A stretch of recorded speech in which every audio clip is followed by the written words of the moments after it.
E a semana foi marcada por decisões que mexem com o campo, né? A derrubada dos vetos ao licenciamento ambiental e as novas tensões envolvendo demarcações de terras indígenas que levaram a Frente Parlamentar Agropecuária a acionar a Procuradoria-Geral da República.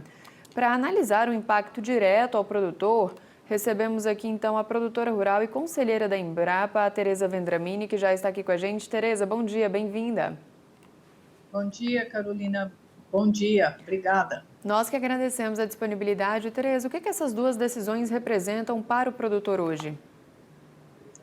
Olha, Carolina, acho que são dois assuntos, né? A gente fala muito de desafio aqui, né? Eu falo muito de desafio do agronegócio, né? Eu falo que é o gigante, né? O gigante que vai produzir 355 milhões de toneladas esse ano, a gente já sabe disso daí, mais uma safra recorde, mas ao mesmo tempo, na mesma balança, os desafios também são gigantes. E hoje você está me dando a oportunidade de comentar aqui com você, de bater um papo aqui com você, de dois que são, eu acredito, acho que um dos mais importantes. Quando a gente fala, né, a demarcações de terra indígena aí, né, que está em debate, vai para o Supremo agora, é falar para nós, produtores rurais, o nosso marco temporal de 1988. E eu acho que, para nós, Carolina, assim, desalentador ver o que aconteceu em Carapó agora. Né? Então, o produtor está lá, a pessoa não precisa ser o produtor, pode ser qualquer um, pode ser uma pessoa da cidade, está dentro da sua casa, porque a fazenda é a nossa casa para vários de nós, né? Passa de gerações em gerações. E aí acontece de entrar, né, uma turma e aí destruindo plantações, que é o que o produtor tem ali, insumos, colocar fogo em máquinas, não é a primeira vez que a gente vê. Eu acho que esse tipo de coisa vai afastando mais, né, os lados, os polos, vai dando mais dificuldade. E acho que nessa questão indígena também tem uma coisa que eu falo muito, vou falar um número muito pequeno. Mato Grosso do Sul, só para a gente ter uma ideia, tem mais de 100 fazendas, muito mais de 100 fazendas invadidas por indígenas, isso é um impasse na vida do produtor rural. Então, aqui, quando a gente fala dessa questão de demarcação de terra, nós falamos dessa questão indígena para o produtor rural, é uma questão de segurança jurídica. Eu falo muito de segurança jurídica, eu falo muito de direito à propriedade privada, de muitas, milhares de produtores no Brasil que adquiriram suas terras de uma maneira legal e hoje está sendo questionado. Eu acho que isso é muito complicado, realmente é um dos maiores desafios para a gente. Do ponto de vista da questão da propriedade, essa flexibilização no licenciamento pode trazer algum ganho de agilidade ou ainda é cedo para perceber os efeitos reais no campo? Olha, Carolina, aqui a gente tem dois cenários, né? Eu estava pensando antes de entrar aqui com você. Então, o cenário de hoje, né, que foi essa derrubada de vetos, né, que o Congresso derrubou 52 dos 63 vetos do presidente da República, né, da nossa lei de licenciamento ambiental. Ele vai flexibilizar etapas, mas não é só do agronegócio brasileiro, né, que a gente só acha que é o produtor rural, não. É questão de indígenas e quilombolas, é a Mata Atlântica, autolicenciamento, saneamento, que é uma coisa muito importante para o Brasil.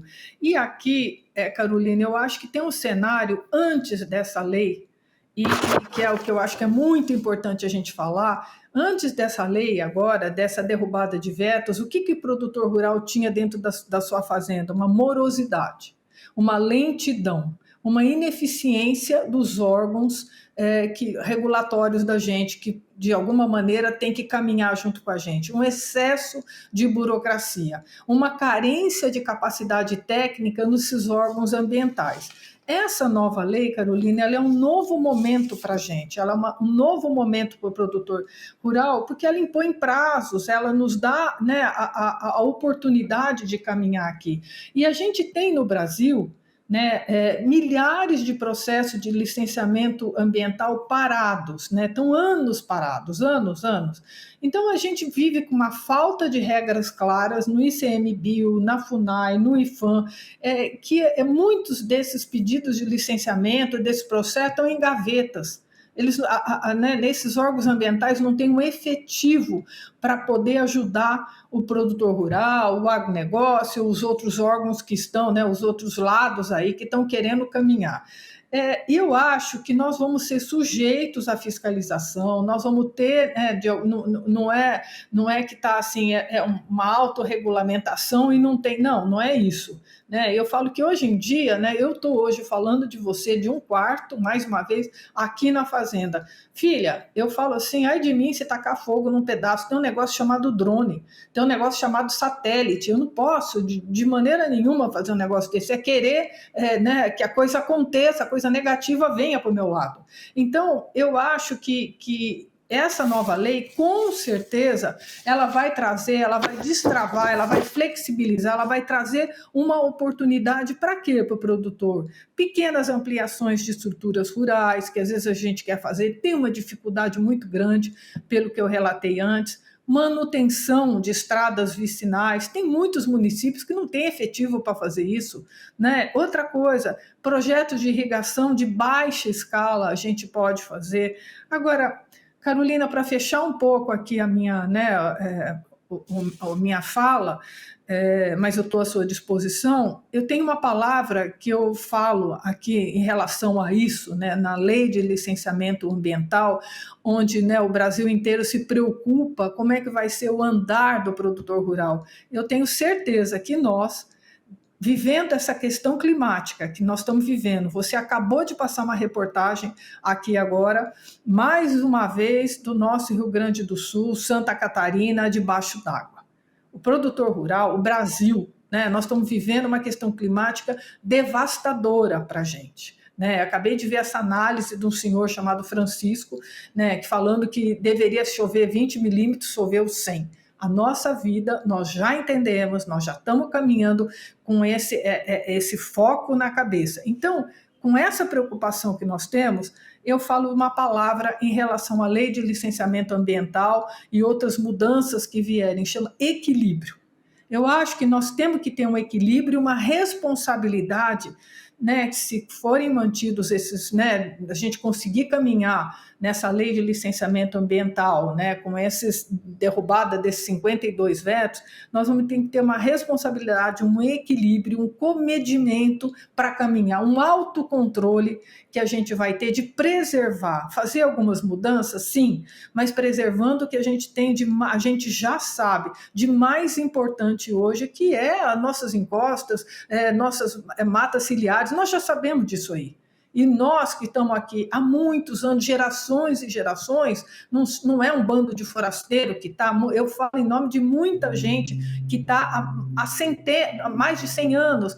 Quando a gente fala do Pantanal, o pessoal fala, tem gente aqui há 200 anos. Então, nós temos que caminhar com esse equilíbrio, nós vamos fazer isso, eu não tenho dúvida, Carolina. Vendramini, acho que é isso, né? Acho que falamos sobre tudo. Queria só te perguntar mais uma coisinha, porque com tantas atualizações legais acontecendo, né? Que tipo de orientação você considera essencial para o produtor, para que ele se organize, se proteja e mantenha a atividade estável? Olha, eu acho que hoje, Carolina, a gente tem uma coisa que não tinha antigamente. Eu falo antigamente, que eu falei aqui de 100 anos, 200 anos atrás, que é isso aqui, essa oportunidade de ouvir vocês aí, de ouvir tantos canais, de nos atualizarmos e a gente acompanhar o quê? Essas novas leis que a gente está tendo, esses novos momentos, essas discussões que a gente está, e a gente produzir como nós estamos produzindo. Lembra que eu falei 355 milhões de toneladas, mais uma safra recorde esse ano, mas sim, com essa responsabilidade que a gente cada vez mais está preocupado em ter, sabe, cumprindo essas regras para continuar tudo isso. Eu acho que a orientação é vamos produzir, vamos continuar fazendo o que o Brasil sabe demais. Carolina, a gente saiu de uma COP que eu não posso deixar de falar aqui mais uma vez, que a nossa Embrapa mostrou as técnicas produtivas que o produtor rural tem, que a nossa Embrapa de 50, eu falo que é uma senhora de 51 anos, né, nos deu oportunidade, nos ajudou, nos encaminhou para isso, que nós já estamos num caminho, acho que tão produtivo, mas por outro lado, pensando muito nessa preservação, que eu acho que é caminhar nisso que a gente já está fazendo. Obrigada, Carolina. Eu que agradeço, Tereza Vendramini. Obrigada pela participação e até a próxima, viu? Obrigada.